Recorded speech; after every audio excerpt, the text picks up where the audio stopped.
देखिए ध्यान दीजिए, फैक्टराइज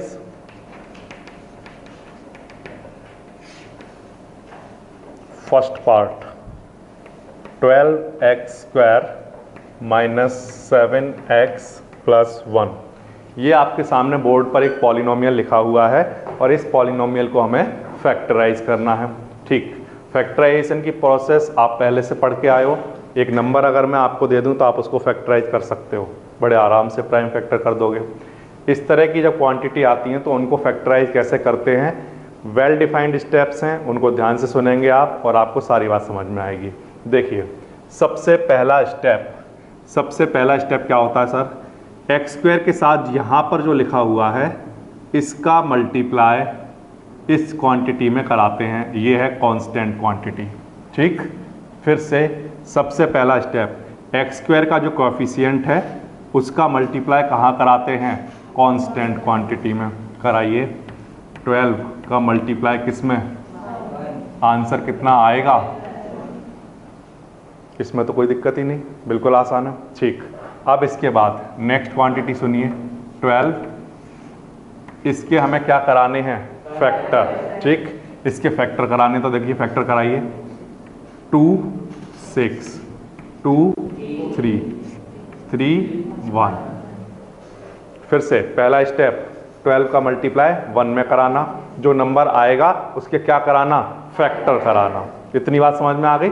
अब इसके बाद आगे सुनिए, फैक्टर कराने पर जो नंबर हमारे पास आए हैं वो ये आए हैं 2 2 एंड 3, ये नंबर आए हैं। अच्छा, अब इन नंबर्स में से हमें ऐसे नंबर चूज करने हैं सच दैट उनको प्लस या माइनस करके मिडिल वाला टर्म आना चाहिए, प्लस या माइनस करके मिडिल वाला टर्म आना चाहिए। अब आप मुझे ये बताइए मिडिल में क्या लिखा हुआ है, तो आंसर है सर -7 लिखा हुआ है। क्या लिखा हुआ है, x को अभी थोड़ी देर के लिए मैं नहीं कहता हूं, -7 लिखा हुआ है। ठीक, अब आपके पास ये 3 नंबर हैं और इन 3 नंबर को ऐसे सेलेक्ट करना है कि सेलेक्ट करके प्लस या माइनस करके क्या आ जाए, -7। तो देखिए कैसे आएगा, 2 × 2 कितना, ठीक, और साथ में क्या 3। अब आपको कैसा साइन चाहिए, तो इन दोनों के आगे कैसे साइन होने चाहिए, माइनस के, माइनस का ही 4 और माइनस का ही, तो क्या आ जाएगा, ठीक, ये बात आ गई आपको समझ में। ओके, आपने नंबर सेलेक्ट कर लिए, हम क्या लिखने वाले हैं, -4 एंड -3। एक चीज तो आपने ये चेक कर ली कि इन दोनों को माइनस करके क्या आएगा, -7। ठीक, और दूसरी चीज आपको ये चेक करनी होती है कि इन दोनों नंबर का मल्टीप्लाई करा के वही क्वांटिटी आनी चाहिए जो यहाँ पर लिखी हुई थी, वो आएगी या नहीं आएगी, आएगी। -4 × -3 करेंगे तो क्या आएगा, प्लस का 12। ये समझ आया आपको। ठीक, अब नेक्स्ट स्टेप देखिए ध्यान से, 12x² ऐसे ही ठीक है, माइनस का 4, यहाँ पर x लिखा है ना, तो हम तो इसको करेंगे ना स्प्लिट, तो -4 क्या लिखेंगे, x, और साथ में क्या लिखेंगे, -3x, और प्लस में क्या चल रहा है, ये -7x स्प्लिट हो गया। ठीक, मिडिल वाला टर्म है -7x, इसको हमने किया है स्प्लिट, इसलिए इस मेथड का नाम क्या है, स्प्लिट द मिडिल टर्म। ये बात आई आपको समझ में। ठीक, अब इसके बाद नेक्स्ट स्टेप सुनिए, फिर से सुनिए, यहाँ पर जो नंबर है उसका मल्टीप्लाई यहाँ कराना है, ये लिख लिया। इसके हमें कराने हैं फैक्टर, फैक्टर कराने के बाद हमें मिलते हैं नंबर, उन नंबर को ऐसे सेलेक्ट करना है सच दैट प्लस या माइनस करके क्या आए, मिडिल वाला टर्म। वो मुझे मिले 2 2 जा 4 कराया और साथ में क्या 3। अब क्योंकि -7 चाहिए था इसलिए दोनों के आगे क्या लगा लिया, -4 और -3 -7। ठीक, अब यहाँ पर मैंने लिखा -4x और यहाँ क्या लिखा, -3x, ऐसे। ठीक, अब इसके बाद पहले जो 2 नंबर लिखे हुए हैं यहाँ से हमें कुछ क्वांटिटी कॉमन लेनी है, तो देखिए कैसे कॉमन लेंगे, ध्यान दीजिए। यहाँ पर क्या क्या कॉमन आ रहा है, तो इसका पता करने का तरीका ये है कि ये दोनों नंबर किस टेबल में आते हैं, तो आंसर 4 की टेबल में आते हैं, तो यहाँ से क्या कॉमन आ रहा है, 4, और यहाँ पर क्या कॉमन दिख रहा है, यहाँ ये बात आ रही है समझ में, एक तो दोनों में से 4 कॉमन आ रहा है और दोनों में से क्या कॉमन आ रहा है, x। ठीक, जो क्वांटिटी कॉमन आई है उस क्वांटिटी से इसको हमें डिवाइड करना होता है। क्या करना होता है? डिवाइड। तो देखो 12x² है कहीं पर लिखा हुआ, उसको अगर हम 4x से डिवाइड करें तो क्या बचेगा देखना, 4 से ये कैंसिल होगा 3 और x से एक x कैंसिल हो जाएगा तो क्या बचा 3। तो इसका मतलब यहाँ क्या लिखा जाएगा 4x से इसको डिवाइड कर लिया, क्या बचा, ये समझ आया। अब इसके बाद क्या लिखा हुआ है बताइए, माइनस। अब इसको डिवाइड करना है तो 4x से इसको डिवाइड करोगे तो क्या आएगा, देखो यहाँ पे 4x और यहाँ 4x लिखा है, x से x 4 से 4 कैंसिल, क्या बन नहीं तो बचा, तो यहाँ पर क्या लिखूंगा, ये ऐसे करते हैं। ठीक, अब इसके बाद इन दोनों में से कॉमन ले चुके, अब इन दोनों में से कॉमन लेना है। तो इन दोनों में से कॉमन लेने के लिए मैंने देखा कि इनमें से कुछ भी कॉमन नहीं आ रहा, केवल एक चीज ऐसी है जो 1, जो दोनों में से क्या आ सकता है, कॉमन। तो यहां से मैंने 1 कॉमन लिया। कैसा कॉमन लिया, माइनस का कॉमन लिया। ठीक, -1 कॉमन लेने का क्या कारण है सर, -1 से जब इसको डिवाइड करोगे तो देखो माइनस माइनस क्या हो जाएगा, प्लस, मतलब माइनस माइनस कैंसिल हो जाएगा, और 1 से इसको डिवाइड कराओगे तो क्या आएगा। ठीक, यहां पर जो क्वांटिटी लिखी हुई है वही क्वांटिटी यहां आनी चाहिए, इसलिए मैंने किसका साइन कॉमन लिया, माइनस का। ठीक, अगर मैं यहां प्लस का लेता तो यहां पर क्या आता, माइनस, और मुझे चाहिए कैसा, तो जो यहां पर है वही यहां पर चाहिए। ठीक, अब इसके बाद माइनस और प्लस मिलकर 1 से 1 को डिवाइड करेंगे तो ये आ जाएगा। ठीक, अब आप देख रहे हो कि ये क्वांटिटी और ये क्वांटिटी, इन दोनों में ये वाले दोनों ब्रैकेट कैसे हैं, सेम। ये ऑलवेज सेम ही होने चाहिए, अगर ये सेम नहीं है तो इसका मतलब हम गलत कर रहे हैं क्वेश्चन को, और अगर ये सही आ रहे हैं इसका मतलब क्वेश्चन ठीक चल रहा है। ठीक, अच्छा अब देखिए, ध्यान दीजिए, इस ब्रैकेट और इस ब्रैकेट को कॉमन लिया जा सकता है। ठीक है, कॉमन ले लिया, 3x - 1 यहां से बाहर निकल गया तो क्या बचा, 3x - 1 यहां से निकल गया तो क्या बचा, ये दो ब्रैकेट आपके सामने जो बोर्ड पर लिखे हुए हैं वो इस गिवन पॉलिनोमियल के क्या हैं, फैक्टर। ये समझ आया, और इस प्रोसेस का नाम है स्प्लिट द मिडिल टर्म। ठीक, ओके। नंबर 4 पार्ट सेकंड, ये मेरे सामने एक पॉलिनोमियल लिखा हुआ है और इस पॉलिनोमियल को मुझे फैक्टराइज करना है by the method of split the middle term. ठीक है, स्प्लिट द मिडिल टर्म करने के लिए या मैं कहूँ इसको फैक्टराइज करने के लिए कुछ स्टेप्स हैं, उनको हमें फॉलो करना है, जिनमें से पहला स्टेप ये है, जो यहाँ पर x² का कोफिशिएंट है उस नंबर का मल्टीप्लाई इस कांस्टेंट क्वांटिटी में करना है। ठीक, तो इस 2 का मल्टीप्लाई इस 3 में कराऊंगा, तो 2 × 3, इससे मेरे पास आंसर कितना आएगा, 6। ये जो आंसर आया है इस आंसर के प्राइम फैक्टर करने हैं, तो 2 से, इसके बाद 3 से, तो ये 2 नंबर आ गए, ये क्या हो गए, प्राइम फैक्टर। ये जो प्राइम फैक्टर आए हैं यहाँ से हमारे पास 2 नंबर आ जाते हैं। इन 2 नंबर को प्लस या माइनस इस तरह से करना है कि बीच वाला नंबर आ जाए। ठीक, तो कैसे आएगा, क्या ऐसे बन जाएगा कि 2 और 3 प्लस करें तो 7 आ जाए, नहीं आएगा। अच्छा, माइनस करें तब नहीं आएगा।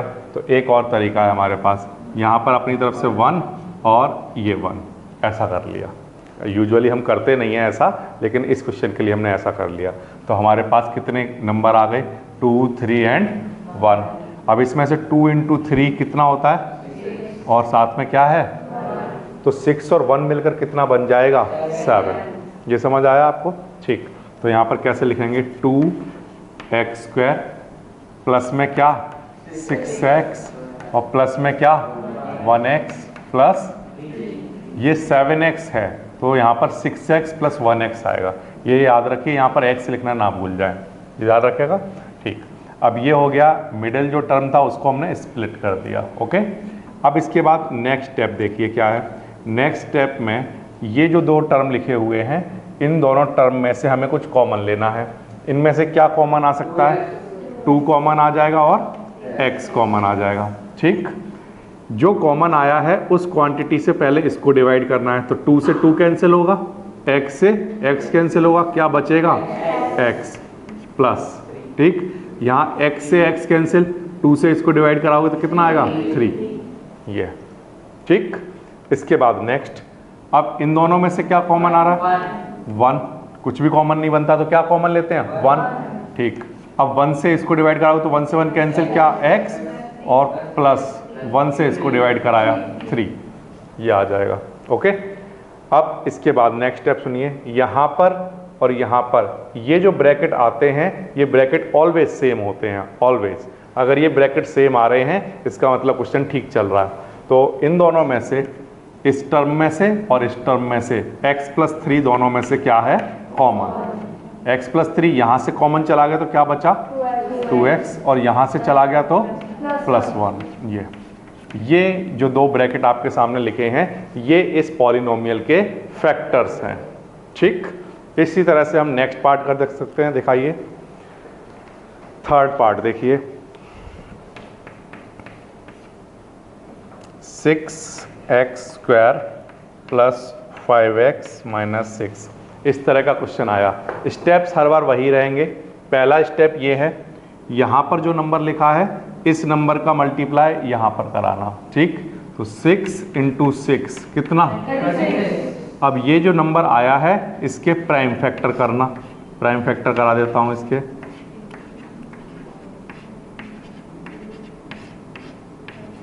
ठीक, प्राइम फैक्टर करना सबको आता है। ये मेरे पास कुछ नंबर आए 2 2 3 3, इन नंबर्स को मुझे ऐसे सेलेक्ट करना है सच दैट प्लस या माइनस करके क्या आए, 5। ठीक, तो मैंने सेलेक्ट कर लिया। 3 3 जा 9 और 2 2 जा, अगर मैं 9 में से 4 माइनस कर दूं तो क्या आ जाएगा, 5। इसका मतलब ये है कि 6x² ऐसे ठीक है, 5x की जगह लिखा जाएगा 9x - 4x। 9x में से 4x गया तो 5x, और माइनस में क्या चल रहा है, ये समझ आ रहा है सबको। ठीक, अब इसके बाद नेक्स्ट स्टेप में हम क्या करते हैं। नेक्स्ट स्टेप बिल्कुल आसान है। ये जो दो टर्म लिखे हुए हैं इन दोनों टर्म में से कुछ कॉमन लेना है। तो यहाँ से कॉमन क्या आ सकता है, 3, और साथ में क्या, x। ठीक, ये दोनों नंबर ऐसे नंबर हैं जो 3 के टेबल में आते हैं और x दोनों में कॉमन है, तो x कॉमन आ जाएगा। ठीक, अच्छा, अब 3 से इसको डिवाइड कराइए तो कितना आएगा, 2, x से इसको डिवाइड कराइए तो x। ठीक है, प्लस x से x कैंसिल, 3 से इसको डिवाइड कराएंगे 3, ये बचेगा।